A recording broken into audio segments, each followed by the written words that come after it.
And aged care providers are under pressure to be better prepared for a potential COVID crisis.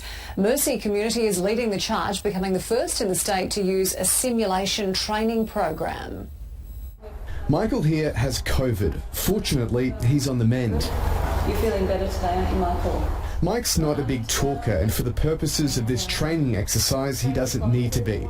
It's the nurses who are being put through their paces on cross-infection protocols. Making sure that we don't see the awful things that are happening down in Victoria.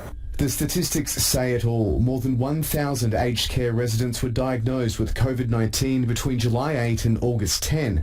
Of these, 168 have died. That's 68% of all coronavirus deaths across the country. Evidence to the Royal Commission into Aged Care painted a picture of an industry largely ill-prepared to deal with potential outbreaks.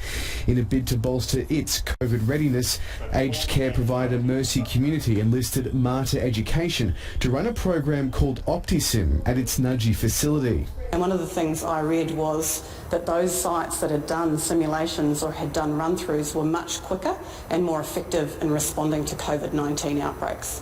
When we're able to use simulation to practice those steps, the meticulous steps, it's really helpful for staff to be able to feel confident. The simulation training is being provided to Mercy's team leaders who will pass on the knowledge to the rest of the workforce. Other aged care providers are being urged to also do the training. I'd say to all of them, get out there and do it. It's made us feel a lot better about what we're doing and how we would cope with a COVID outbreak. Brendan Savage for 10 News First.